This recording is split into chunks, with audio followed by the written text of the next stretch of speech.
जय श्री राधे। सभी भक्तों को राम राम, राधे राधे।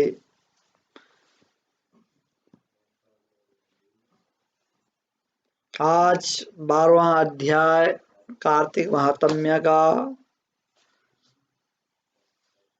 कृष्णाय वासुदेवाय हरे परमात्मने प्रणतक्लेशनाशाय गोविंदाय नमो नमः।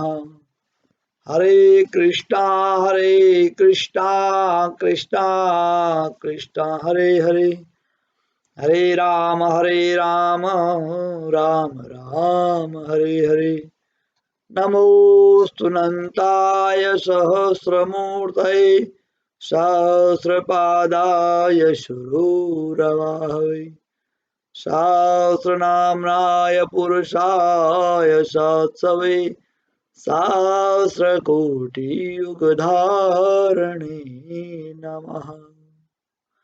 शान्तं शाश्वतप्रमेयमनयं निर्माण शान्तिप्रदं ब्रह्मा शम्भफणेन्द्रसेव्यमनिशं वेदान्तवेदं विभुम् रामाख्यां जगदीश्वरं सुरगुरुं मायामनुष्यं हरिं वन्देऽहं करुणाकरं रघुवरं भूपालचूडामणिं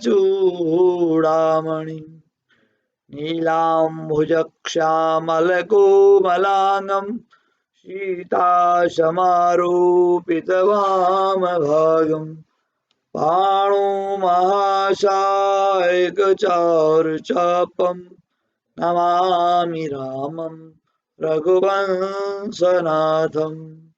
देवी प्रपन्नार्तिहरे प्रसीद माता जगतोऽखिलस्य प्रसीद विश्वेश्वरि पाहि विश्वं त्वमेश्वरि देवी चराचरस्य शरणागतिनाथपरित्रायण परायणे सर्वस्यार्तिहरे देवी नारायणी नमोस्तुते। गुरुर्ब्रह्मा गुरुर्विष्णु गुरुर्देवो महेश्वरो गुरु साक्षात् परं ब्रह्म तस्मै श्री गुरुभ्यो नमः। बोले सदगुरु महाराज की जय, कृष्ण बलदेव की जय, कार्तिक महात्म्य की, कार्तिक मास की जय। आज 11 नवंबर 2020 दिन बुधवार, कार्तिक महात्म्य का 12वां अध्याय। नारद और राजा पृथु का संवाद चल रहा है। यह कथा सुनकर राजा पृथु कहने लगे कि हे नारद जी, आपने कार्तिक महात्म्य का बड़ा उत्तम फल कहा, अब कृपा करके तुलसी का महात्म्य भी कहिए। यह सुनकर नारद जी कहने लगे, हे राजा पृथु, प्राचीन काल में सहस्रादि क्षेत्र में करवरीपुर में धर्मदत्त नाम वाला एक ब्राह्मण था। वह बड़ा ब्रह्मज्ञानी धर्मात्मा तथा ओम नमो भगवते वासुदेवाय इस मंत्र का जाप करने वाला अतिथि सेवक था। एक दिन वह ब्राह्मण पूजा की सामग्री लेकर एक पहर रात्रि रहने पर भगवान के मंदिर को जा रहा था। इतने में सामने से आती हुई एक भयंकर राक्षसी को देखा। बिल्कुल नग्न सूखी देह वाली, आगे को निकले हुए बड़े बड़े और टेढ़े मेढ़े दांत, लाल नेत्र, घुर घुर शब्द करती हुई ऐसी भयंकर राक्षसी को देखकर भयभीत धर्मदत्त ने तुलसी में से जल उस पर फेंक दिया। उस जल के शरीर पर लगते ही उसके सब पाप दूर हो गए।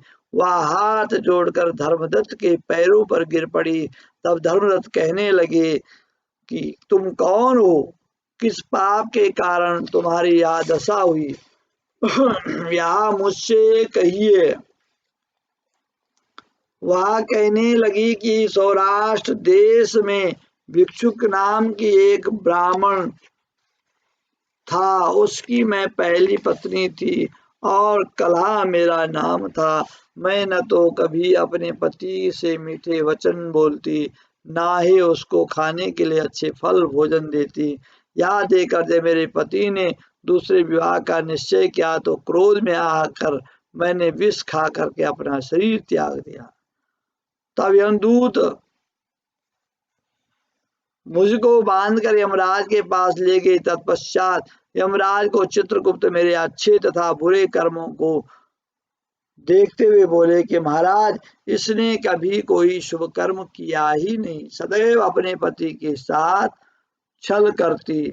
यह सुनकर यमराज ने आज्ञा दी, क्योंकि यह जिस पात्र में भोजन बनाती थी उसी में खाती थी, इसलिए इसको अपनी संतान को खाने वाली बिल्ली की योनि में भेज दिया जाए। यह अपने पति के साथ द्वेष रखती थी, इसलिए यह विष्ठा खाने वाली सुक्री की योनि में जाए। इसने आत्महत्या की, इसलिए प्रेत योनि में जाए। सो महाराज, मैं 500 वर्ष से इस योनि में फिर रही थी कि भूख और प्यास से दुखी होकर के एक वैश्य के शरीर में प्रवेश करके कृष्णा और वेणी नदी के संगम पर आई। जैसे ही नदी के तट पर पहुंची, विष्णु के दूतों ने मुझे वैश्य के शरीर से निकाल कर बाहर फेंक दिया। घूमते फिरते अब आप मिल गए तो आपके तुलसी मिश्रित जल से मेरे सब पाप नष्ट हो गए। अब आप कृपा करके यह बताएं कि इन तीनों योनियों से मेरा छुटकारा कैसे होगा। धर्मदत्त कहने लगा कि तुमको देखकर मैं अति दुखित हुआ हूँ। तीर्थ व्रत दान यह कार्य प्रेत योनि में नहीं हो सकते। तुम्हारे पाप अधिक और पुण्य बहुत कम है। हमने सारी आयु में जितना कार्तिक व्रत किया उसमें से आधा पुण्य तुमको दिया, जिससे तुम उत्तम गति को प्राप्त हो जाओ। तब ब्राह्मण ने जो ही तुलसी मिश्रित जल से उसका अभिषेक किया, ओम नमो भगवते वासुदेवाय का मंत्र का पाठ, वह कलहा प्रेत योनि से मुक्त होकर के अग्नि के समान दिव्य देह धारण करके लक्ष्मी के समान रूपवती हो गई। तत्पश्चात उसने ब्राह्मण को नमस्कार किया और बड़ी प्रसन्नता पूर्वक बोली, भगवान भगवान, पाप रूपी समुद्र में डूबती हुई मुझको आपने नौका रूप होकर के बचा लिया। हे भगवान, हे भूदेवता, हे ब्राह्मण देवता, आपने मुझे इस पाप रूपी समुद्र से निकाल दिया। और उसी समय भगवान के दूत पुण्यशील तथा सुशील वहां आ गए और उसको विमान पर बिठा करके बैकुंठ को ले गए। जाते हुए धर्मदत्त से बोली, हे ब्राह्मण, तुम धन्य हो जो सदैव भगवान की भक्ति में लगे रहते हो। तुम्हारे कार्तिक व्रत के आधे पुण्य के प्रताप से ही उसको मुक्ति प्राप्त हुई। ये विप्रो, कालांतर में तुम भी राजा के कुल में उत्पन्न होकर के वैकुंठ को प्राप्त होगे। यह व्रत है, यह कथा है कार्तिक महात्म्य की कि किसी के पुण्य से प्रेत योनि से मुक्ति मिल जाती है।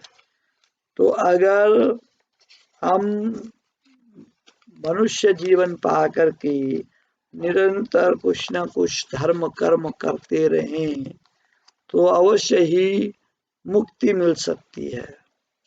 हमारे धर्म में, हमारे शास्त्रों में, हमारे ऋषि मुनियों ने हमें बहुत से उपाय दिए हैं, बहुत सा ज्ञान दिया है, जो हम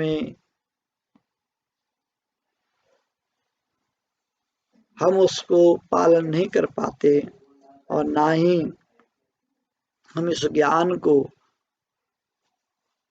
इस पर चल सकते हैं। तो मनुष्य जीवन मिला है तो अवश्य इस ज्ञान पर, इस रास्ते पर चलना चाहिए।